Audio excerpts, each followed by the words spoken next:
Alien Earth. It's done. Season 1 at least. Episode 8, entitled The Real Monsters. We just watched the finale of Season 1. We'll have to wait to see if they do a Season 2. I don't know if we're going to get a Season 2. I haven't looked up in any news or anything like that. I mean, I feel like the majority of people enjoyed Season 1. But the question is, was this finale satisfying? Was it a satisfying conclusion to Season 1? Because there's a lot of things ramping up to this episode.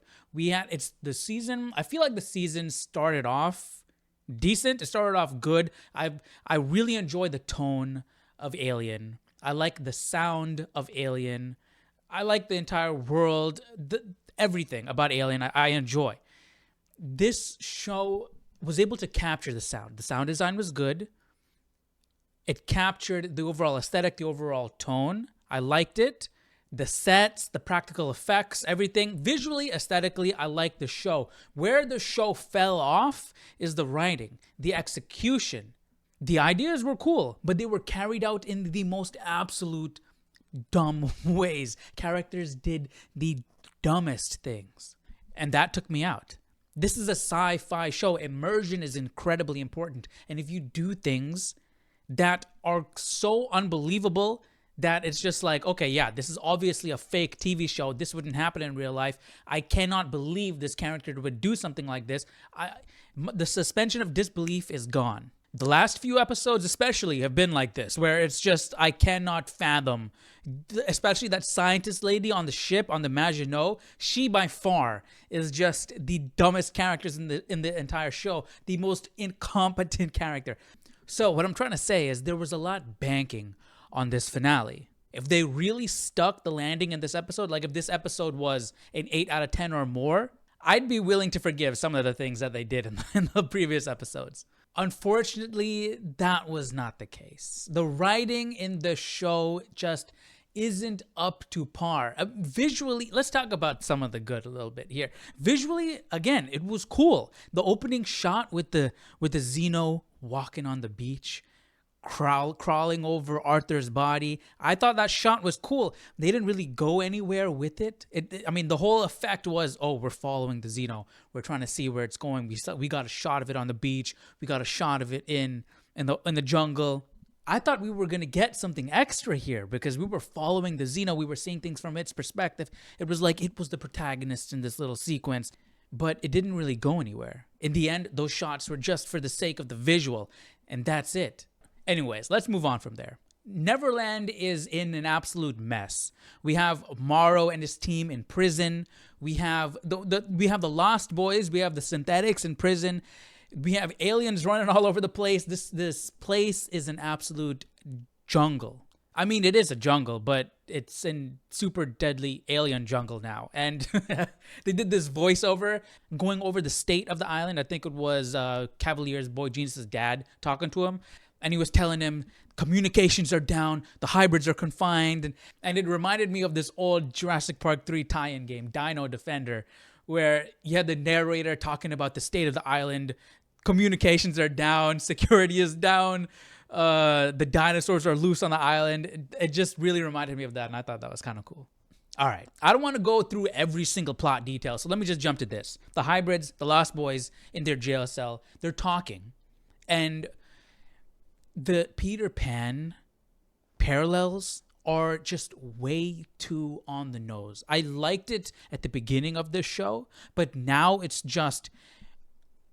I'm watching Peter Pan, but it's Alien. It's like way too one-to-one for like Wendy was the favorite, but then she grew up, and then Peter Pan doesn't like her, and then you have Jane, and we literally have Captain Hook. He's terrorizing Neverland right now.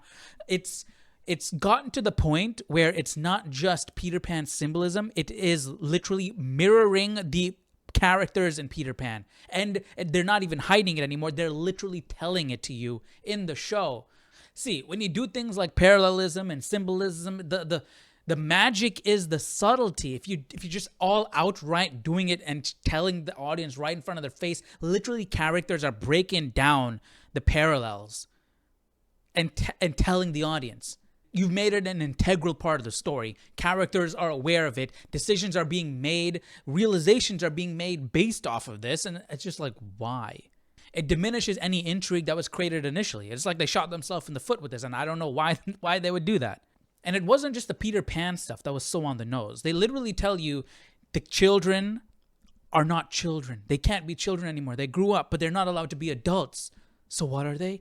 They're ghosts. And so what do? They decide to haunt Neverland. They decide to haunt their keepers. Like, come on, man. How cheesy, how on the nose can you get? It makes, like, I don't understand why they're doing it. They can do what they're doing without being so on the nose and cheesy with it. And to take the cheese even further, they have the most stereotypical horror music with the violins and the pizzicato. And come on, man. Like, I really don't get what they were trying. It feels like I'm watching a show made by somebody inexperienced. Like some basic, vanilla, stereotypical cliche, like every single thing that happened in this episode you could predict. It was, they laid it out for you. Wendy was literally turning screens on and off, making messages play, freaking out the female scientist. I forgot her name, another dumb character in the show. They were doing the most stereotypical, cliche horror stuff. Like at one point, Nibs walked up behind this female scientist. She turns around and the Nibs, did the big wide grin smile. Like, come on, man. Writers, directors of Alien Earth, you're dealing with a sci-fi horror franchise. That was what Alien is, okay? And it's extremely unique, visually, aesthetically, sonically, compared to any other horror franchise, okay? Yet, in your finale of your series, you decide to scrap all of that and go with the most cliche, stereotypical, bargain bin, trash behind, basic horror tropes. Ooh, let's play hide and seek. Oh, the screens are flashing. Better cue the stereotypical horror music. I'm gonna pop out of the dark and scare you. Like the most stereotypical horror stuff. Even the sophisticated little twist they try to pull with Cavalier has been done countless times. This little story reminded me of Joker from The Dark Knight. My father was a drinker and so he killed his dad. He created a synthetic at 6 years old that killed his dad. And so he's traumatized. And so now Wendy realized, oh, Peter Pan, he's not a little boy that didn't grow up. He was always a grown up because he never had a childhood. Like everything is just so on your nose. I mean, there are ideas that have been done before, but you could do them well and them be compelling, but they were just everything was just so surface level, so on the nose. I don't understand. I mean, I do understand. That's been the issue with this entire show. The execution has been lackluster. I mean, at least I used to say the ideas were good. In this episode, the ideas were not good. They were unoriginal. One thing I did like is you had the soldiers enter in the lab and the plant creature escaped. I liked that.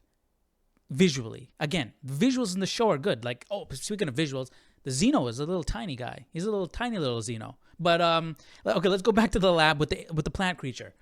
I liked how that looked. It looked like an octopus on land. The way it spread out, it was cool. And then it engulfed the girl and I don't know, like, I'm guessing it's digesting her, whatever, alive. I thought the thing looked cool. The way it was moving in the background, it looked big, the way it spread itself. It really reminded me of an underwater creature, but on land. Also, can we talk about Wendy for a sec? Her reasoning is just, I don't understand it. I mean, for example, talking about the scientist lady, she was like, all you did was just put 6 kids under the ground. That's all you did. Girl, I get it. You're an emotional little girl. You've been dealing with a lot, but she literally saved all your lives. You think she put 6 kids under the ground? You guys were headed under the ground on your own. It's unfortunate. It's sad. And it sucks. The situation sucks, but she saved your life, technically. I mean, they're going with the whole, she's losing her humanity. They've lost their humanity. Their humanity was buried with their human bodies, and now they're something else. I must become something else. They don't know what they are, and they're on this quest for self-identity or something, But anyways, that's it. That's my thoughts on this episode. Even the ending was cliche. Like Wendy comes to all of these realizations. She's talking to the boy genius, to Cavalier. He's in a horrible situation, but he smiles. He smiles at the end because he's the evil genius who now is like in awe of his creation. Like his creation is rebelling and is doing all of these things, and he's proud of his creation even though it's a messed up situation. And it's just, again, it's the most stereotypical boy genius, eccentric villain type of thing to do. See, you can do stereotypical. That's fine. The reason why something has become stereotypical is because it's been done so many times, and it's been done so many times because it's effective. But you can do it in such a way where it's not so cliche. And that's the issue with this show, the writing and the execution. Okay? But yeah, man, that's my thoughts. Will I watch season 2? Yeah, I think I'll watch season 2. I like the aesthetic of Alien. I'm a fan of Alien. I'd be curious to see what they do with Alien, Alien Earth season 2, if they improve or not. I mean, if it goes really downhill, I might drop it. But usually, I tend not to drop shows. I like to see it through. I'm curious to see what happens. But yeah, man, that's my thoughts on Alien Earth season 1, episode 8, The Real Monsters. Let me know your thoughts down below in the comment section. What do you guys think about the episode? What do you think about the season overall? Let me know. And are you going to watch season 2 if it comes out? Let me know down below in the comment section. And I'll see you all in the next video. Take care. Bye-bye.